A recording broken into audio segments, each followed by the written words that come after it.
এই মন তোমাকে দিলাম, এই প্রেম তোমাকে দিলাম। তুমি চোখের আড়াল হও, কাছে কি বা দূরে রও, মনে রেখো আমিও ছিলাম। এই মন তোমাকে দিলাম। বকুলের মালা শুকাবে, রেখে দিব তার সুরভি। দিন গিয়ে রাতে লুকাবে, মুছো না গো আমার ছবি। আমি মিনতি করে গেলাম, তুমি চোখের আড়াল হও, কাছে কি বা দূরে রও, মনে রেখো আমিও ছিলাম। এই মন তোমাকে দিলাম। Hello everyone, welcome to back my page Mona and Rayat blog. আসসালামু আলাইকুম। কেমন আছেন আপনারা সবাই? আপনাদের দোয়ায় ও আল্লাহর অশেষ রহমতে আমিও খুব ভালো আছি। আর আজকে সকাল সকাল ঘুম থেকে উঠেই আবার একটা নতুন রেসিপি নিয়ে হাজির হয়েছি। তো শুরু করা যাক তাহলে। আমি কিন্তু অলরেডি রেসিপি শুরু করে দিয়েছি, তার মাঝে আমি একটু গান গাইলাম। আসলে আজকে খুব মন দিয়ে আমি বানাবো ছানা ছাড়াই জিলাপি, আর তাই সব মন প্রাণ দিয়ে দিয়েছি জিলাপির মধ্যে। তাহলে শুরু করি। ছানা ছাড়াই অল্প উপকরণ দিয়ে যদি তৈরি করা যায় দারুণ মজার জিলাপি, তাহলে কেন বাইরে হোটেলে কিনতে যাব? আসলেই কিন্তু ছানা ছাড়াও জিলাপি তৈরি করা যায়, যা খেতে লাগে অসাধারণ। আমি এখানে নিয়েছি 2 প্যাকেট মতো রাহুল সুজি, আর 2 চামচ মতো ঘি দিয়ে সুজিগুলো ভালো করে ভেজে নিয়েছি।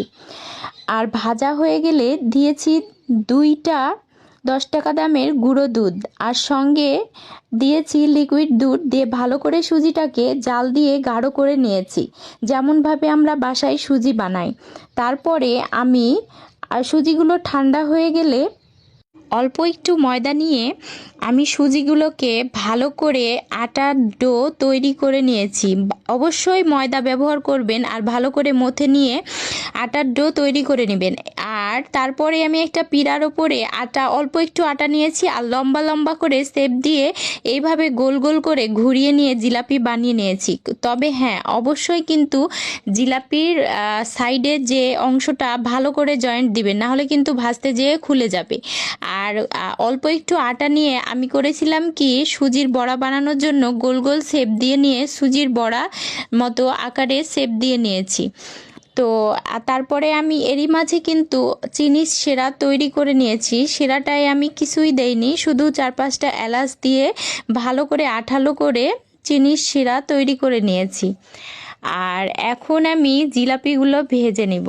আর জিলাপি ভাজার জন্য তেল গরম হয়ে গেছে, জিলাপি দিয়ে দিয়েছি। অবশ্যই কিন্তু জিলাপিটা লাল লাল করে ভাজবো, কেননা এই জিলাপি কিন্তু যত বেশি লাল হয় দেখতে কিন্তু অনেক আকর্ষণীয় লাগে। সো লাল লাল করে এখন আমি ভাজবো। তো যেটা হচ্ছে মেন কথা, সেটা হচ্ছে এই যে জিলাপিগুলো আপনারা দেখতে পাচ্ছেন, জিলাপির সাইডের যে অংশটা সর্বশেষ আমি জোড়া লাগাবো, সেটা কিন্তু অবশ্যই ভালোভাবে সাইডে জোড়া লাগাতে হবে, না হলে কিন্তু ভাজতে যেয়ে খুলে যাবে। তো এই যে দেখেন জিলাপিগুলো প্রায় লাল হয়ে এসছে, আমি উল্টিয়ে পাল্টিয়ে দিচ্ছি আর বারে বারে নেড়ে চেড়ে দিচ্ছি। লাল হয়ে গেছে, এখন আমি তুলে নিব আর সরাসরি চিনির শিরায় ডুবিয়ে দিব। আর সবগুলো এইভাবে ভেজে নিয়ে আমি শিরায় ডুবিয়ে দিয়েছি। দেখেন কি সুন্দর পারফেক্ট একটা কালার লাগছে দেখতে। আর এভাবে আবার সুজির বড়াগুলো আমি ভেজে নেব। হ্যাঁ, অবশ্যই কিন্তু একইভাবে 2টা আইটেম করা যায়। আমি যেমনভাবে জিলাপি বানিয়েছি ঠিক তেমনভাবেই গোল গোল শেপ করে যে বড়া বানিয়েছিলাম সেগুলো এখন ভেজে নিচ্ছি। আর ভাজা হয়ে গেলে একই শিরাতে আমি এই বড়াগুলো ডুবিয়ে দিব। তাহলেই কিন্তু আমার সুন্দর তৈরি হয়ে যাবে দারুণ মজাদার একটা সুজির বড়া। তো আপনারাও এভাবে বাসায় ট্রাই করবেন, দেখবেন খুব সুন্দর লাগবে। খুব দারুণ মজার একটা সুজির বড়া প্লাস জিলাপি। এটা খেলে আপনার যে কেউ আপনার প্রশংসায় পঞ্চমুখ হবে। তো এই যে আমার ছেলে এরই মাঝে দুষ্টুমি শুরু করেছে, সে এটা ওটা নেড়ে বেড়াচ্ছে। তো এখন আমি বড়াগুলো ভাজা হয়ে গেছে আর উঠিয়ে নিচ্ছি। আর উঠিয়ে নেওয়া হয়ে গেছে, এখন আমি চিনির শিরায় এগুলো ডুবিয়ে দিব।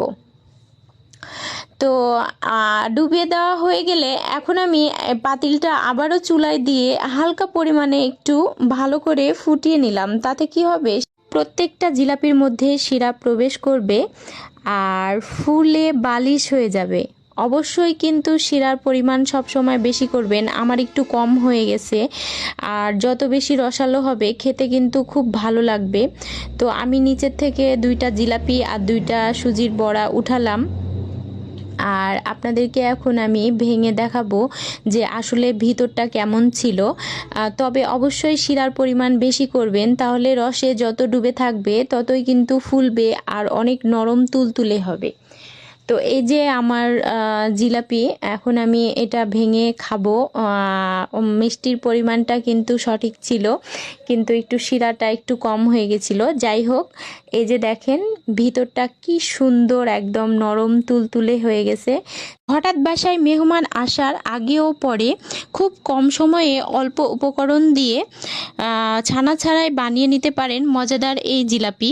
আমার রেসিপিটি কেমন লাগলো অবশ্যই সবাই কমেন্টস করে জানাবেন। সবাই ভালো থাকবেন, সুস্থ থাকবেন। আজ এ পর্যন্তই, খোদা হাফেজ।